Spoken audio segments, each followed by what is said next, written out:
Alrighty guys, Jess Sunshine here. Welcome to the Spectrum Green final overview slash class review slash whatever the fuck you want to call this video. This is just gonna be me rambling on for however long I go for. If you guys don't want to watch this part, you can go ahead and skip it. Wait for the network tower and Leviathan to come out and all that stuff.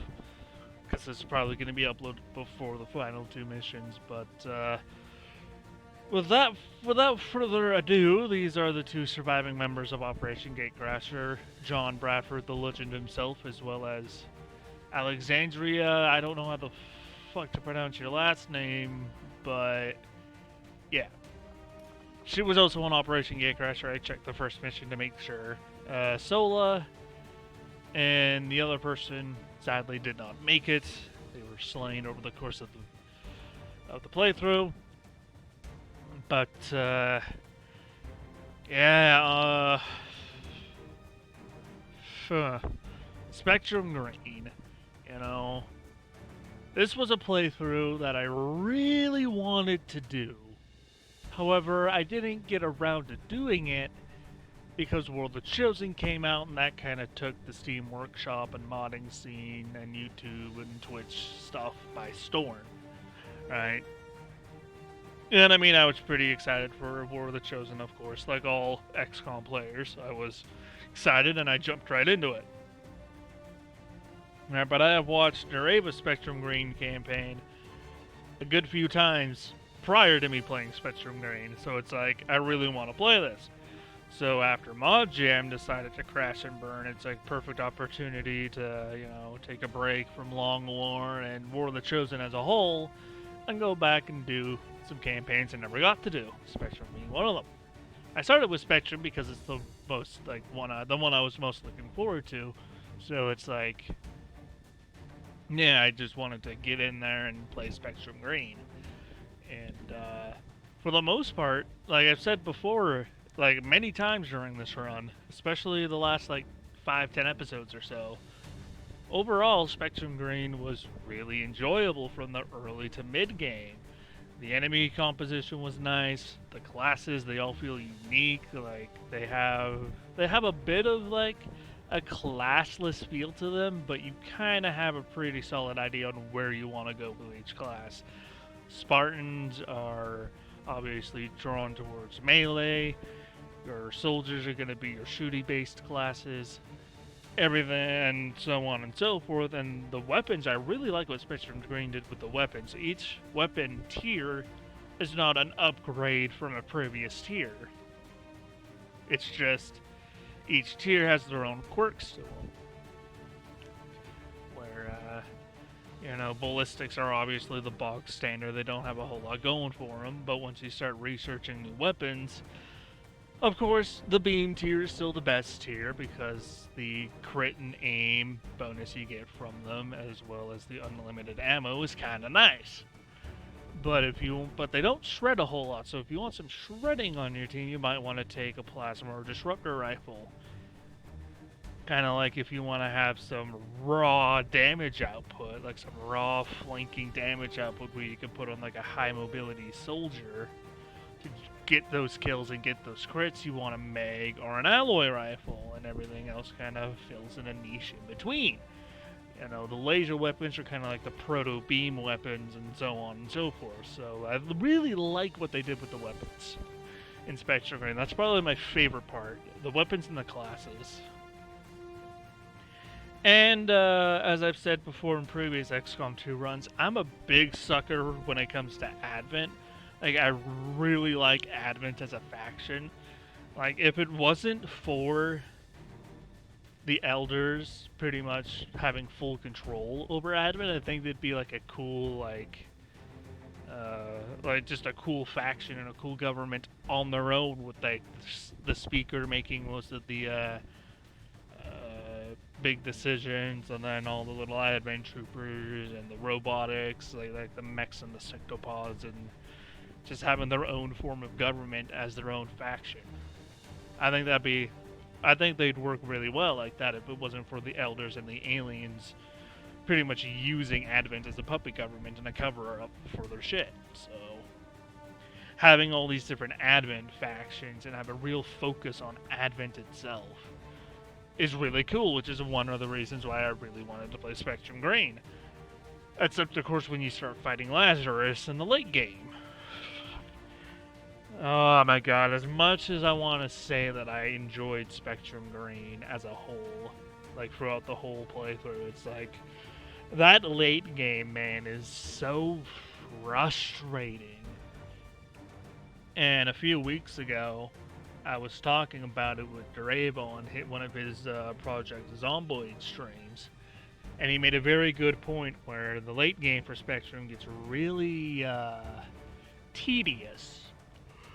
Because in the late game, the enemy composition loses its variety and you're only fighting one faction at a time. So if you're fighting Prometheus, you just grab a whole bunch of hazmat vests and be fine. If you're fighting the Titan robotic faction, you just pack a bunch of blue screen rounds and you're good. And then if you fight Lazarus, you just get a bunch of mind shields and cry yourself to sleep because it's fucking Lazarus and they all have sustain.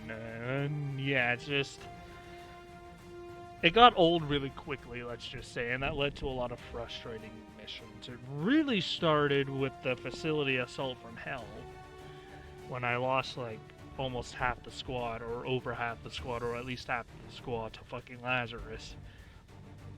And something that I've noticed in the late game is that all of the enemies, like, hit almost all their shots, even Overwatches, even when they're disorientated, because the stats in the late game are so, like, jacked up and, like, over-tuned. It's like, fucking, you need to have a Psyop on the team or else you fucking lose the mission. Feels like you need to have that OP psionic shit on, like, a fully trained Psy soldier in order to actually, like, do good on a mission, or else, unless you're playing super carefully, you might as well not even try. That's happened a couple times during this playthrough too, especially the most recent episodes. So yeah, to say that the whole Spectrum Green experience was enjoyable would be a lie.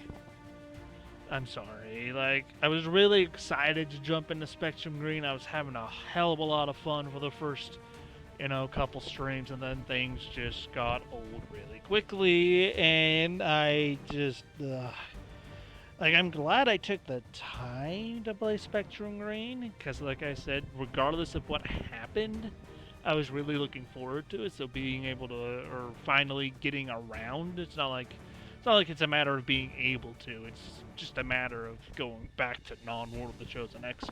But taking the time to do it, I'm glad I was able to do it, and I'm glad I was able to beat it. Legitimately, right? Like I was skeptical at the last final room in Leviathan. I was skeptical of our ability to do it, but Bradford, you beautiful bastard, you got the final shot, and virtual high five, my man. Yeah, but that's kind of just like my overview and final thoughts of the playthrough, right? Good early game, tedious and frustrating late game, but yeah, it's an experience, right? It's a campaign finally got around to doing myself, and I'm happy regardless of the outcome because I was able to beat it. Now, let's get into the actual class overview part of it. So, as you can probably guess, like all other classes before, we're going to be going down in, pretty standard order. I'll probably throw in a little tidbit at the end about the Sparks, because I do have a few words about the Sparks I want to say. Let's, put that, just to put that out there. But yeah, we'll go ahead, talk about all the classes, and we'll just go from there. Maybe at the end we'll try to find out who had the highest kill count, because I'm really interested. My best guess is that it's going to be Claude, however the fuck you pronounce your name.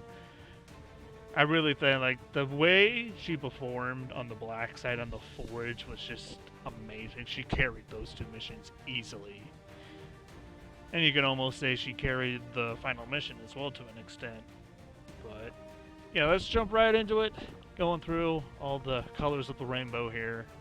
So for the delay, let's get it going. Alrighty, starting with the medic class. Now, it's interesting. Spectrum Green kind of took the specialist, split it into its two major roles, and the medic was the support version of that split. And obviously, if you guys have ever watched any of my Xcom 2 content before, you know I really value my support medic people, because I play really recklessly. I play this game super recklessly. I'm not very patient like Desperado is, or illogical to an extent, although illogical does do a lot of activating the entire map at a time kind of thing.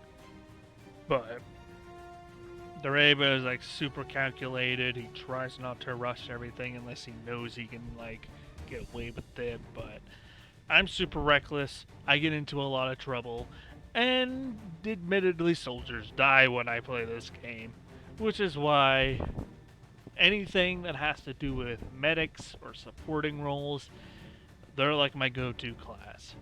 Almost every mission I wanted, or to an extent needed, a medic on the team so I could keep the squad going at the pace I play at. And that just goes for any campaign that I do. Medical special, it doesn't matter if it's a medical specialist, a pharmacist, or a medic. I just need them. And it's kind of cool how like both medics and code breakers can go down like the gremlin tree. It's like it's here. Let me take a look at this. There's like this I guess gremlin tree where eventually they can do all basic drone protocols, not anything special. Like not any like a medic can't haywire protocol and a code breaker can't restoration, for example. But it's still kind of cool how they can kind of like they re-blend the line between separate gremlin classes and the singular specialist class. They kind of blur that line really a lot through the course of this skill tree. I don't really take lock and load, because the only person who would use lock and load is somebody who's using the bolt casting thing, the bolt caster from the Viper King, but I don't really use the Alien Hunter stuff all too much. Like I use the Serpent suit, but that's about it. So I didn't really need lock and load. So yeah. But other than that, you know, very valuable class to me. Not everybody plays it the same way I do, so not everybody's going to need the medic as much as I do. But it is what it is. So, yeah, there you go. Medics. Hey, speaking of gremlin classes, we have the other half of the specialist divorce. The Code Breaker. The Code Breaker does the exact opposite of what a medic does. Instead of supporting the squad, well, I guess you could say they still support the squad, but instead of supporting the squad through defensive needs, they support the squad through offensive and utility needs. They do things like hacking and aid protocoling, although I don't even think I used aid protocol once this campaign. But you know, like you really want a code breaker when you do a like a Titan mission in the late game. That's where they really shine. I never got a chance to use Drone Master, unfortunately, just because I tried not to leave anything alive or uncontrolled at the end of the day. So I didn't have a chance to use Drone Master, hack a bunch of stuff, go all fucking kung fu elite skills on their asses. But code breakers feel more specialist-like. Well, medics just feel like medics. Code breakers actually feel like the vanilla specialist class, where most people build specialists to hack. They might do one medic, but whatever. I don't really have a whole lot else to say. It's just like these are just the other side of the specialist, It just so happens that this side of the specialist, the hacking side of the specialist, more often than not sees more light with most people. At least with most YouTube videos and streamers I've watched play Xcom as well. They definitely prefer hacking over medical duty because the goal is to just alpha strike everything, not leave anything standing.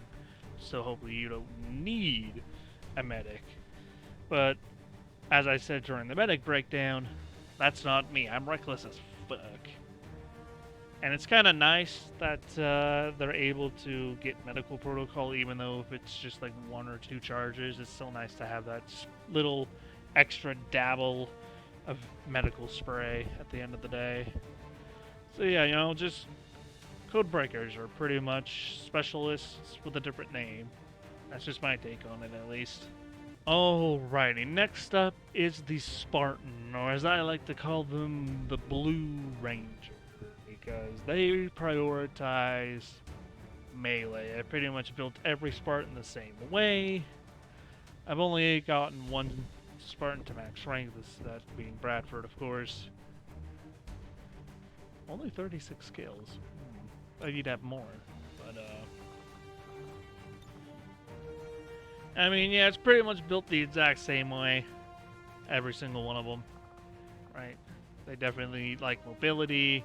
Yeah, they're pretty much just a ranger, but with extra steps. They can use the nice thing about Spectrum Green is that all classes can use all weapons for the most part, at least. So if you really wanted to, you could build a Spartan as a grenadier if you really wanted to.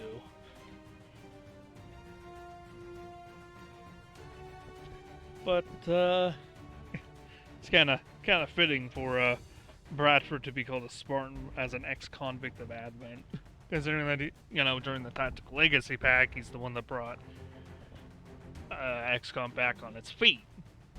So it's fitting that he'd want payback as well, obviously. But yeah, they really don't feel all that much different to Rangers. It's the fact that they can equip any weapon they want. So, I mean, Rangers are pretty good. Rangers are my favorite vanilla class, and I really do like the Sword Rangers.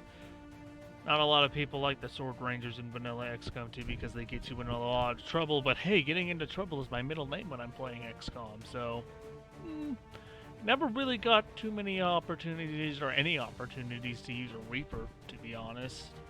I think I tried to set something up in the Leviathan, but I just got too overwhelmed and I started focusing the avatars and didn't even bother about killing anything else at the end of the day. But yeah, Spartans. Pretty much Rangers with extra steps. That's my take on it. Alrighty, next we have is the Sniper, which is pretty much the specialist in all but name. Now, I don't have a whole lot to say about these guys because I did not use snipers as much as I really should have in this campaign. According to Dietrich, they are really, really strong once they get kill zone, and apparently they're really useful against them Lazarus guys, because you give them a laser or a beam sniper with infinite ammo, set up a kill zone, and they just completely erase them when they get out of sustain. So I kind of wish I trained one up to see them actually get kill zone, because I'm pretty sure that's like the last thing they get, or at least the second last thing they get.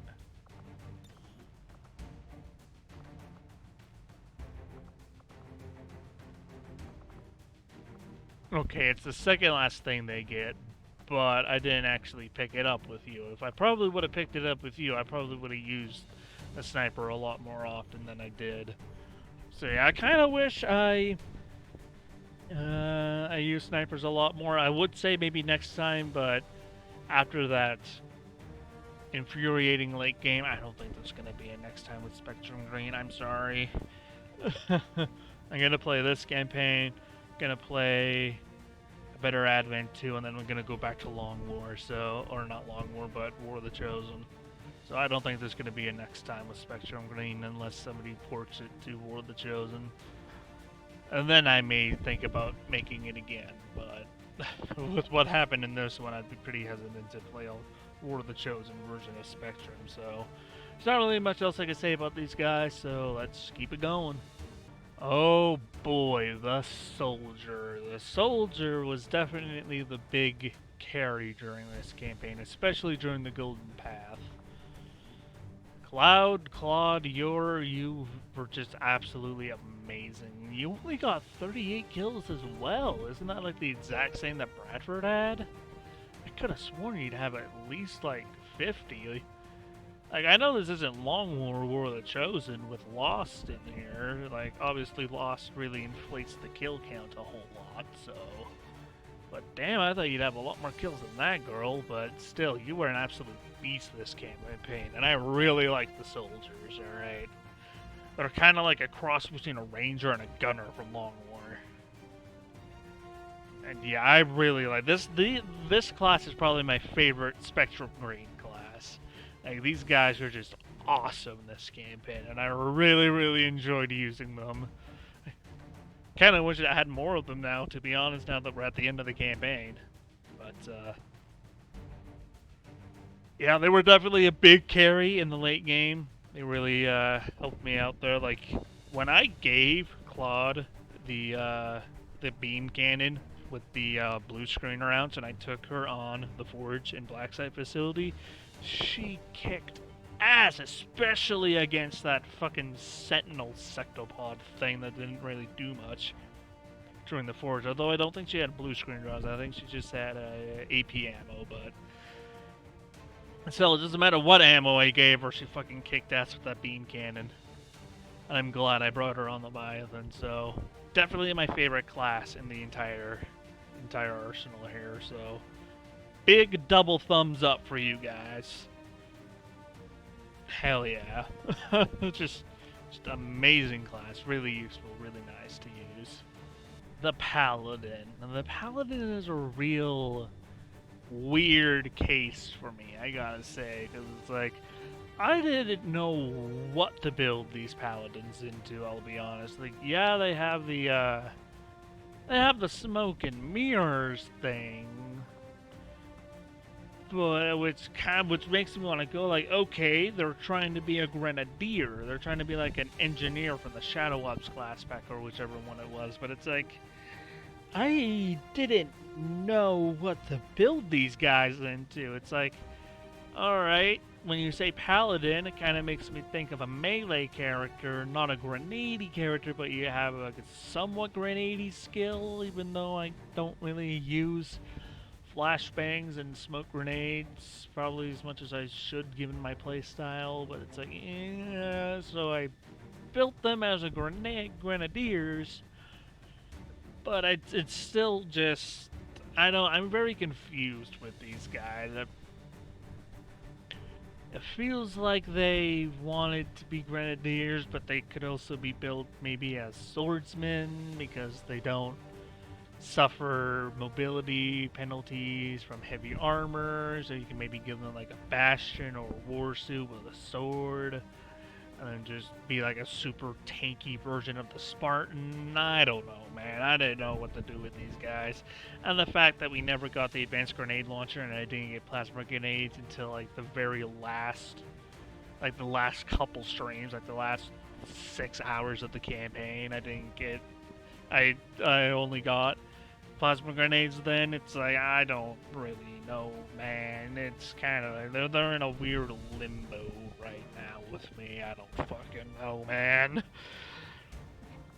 Yeah, the Paladins are a weird case for me. I don't think I really used them as effectively as I could have, but oh well, I mean, I didn't use the snipers as effectively as I could have either, so there you go. Fucking weird ass limbo Paladin people. Alright, the Desperado. The Desperado is also in a bit of a weird spot for me as well, because the Desperado feels like they tried to take the pistol tree from the vanilla sharpshooter and turn it into its own class, which is kind of cool, but I don't know, the pistols just don't do a lot of damage, especially in the late game when everything has like 6+ armor, like fucking gatekeepers and Titan people and all that stuff. It's like, I don't know, man. Most of the time I pretty much use them as a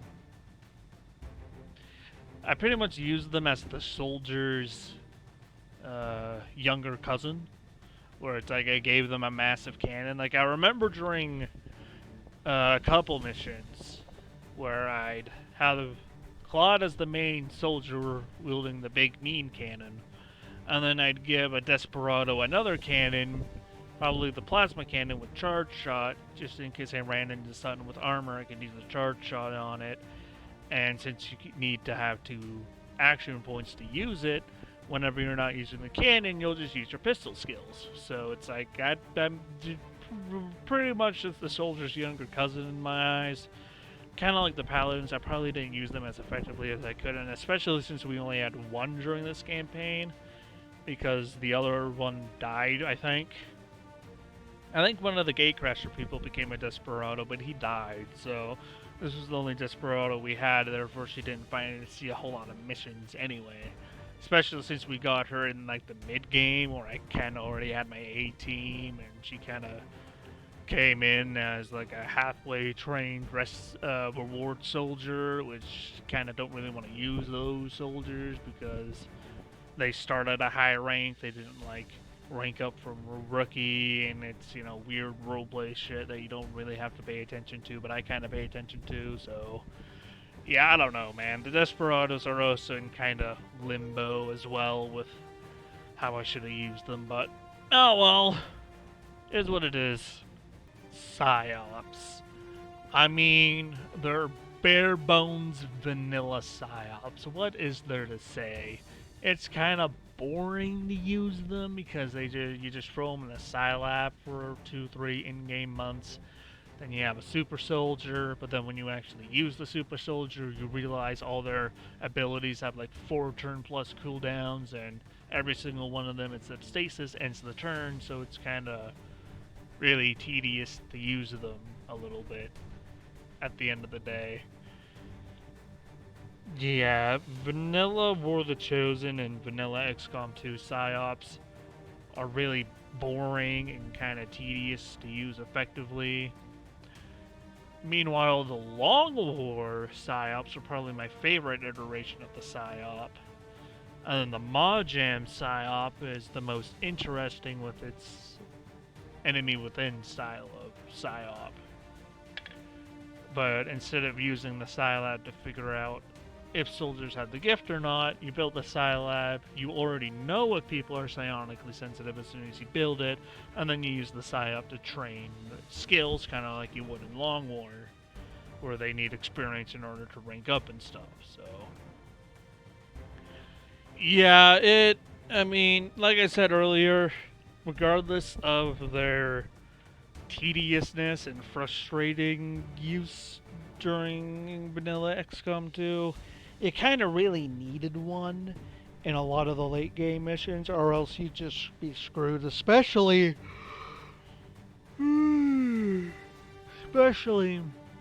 when aliens showed up, like all those scary mutons and archons and gatekeepers and stuff. You needed a psyop on those missions in order to help contain those crazy alien units, or else you'd be fucking screwed. So kind of like a damned if you do, damned if you don't thing.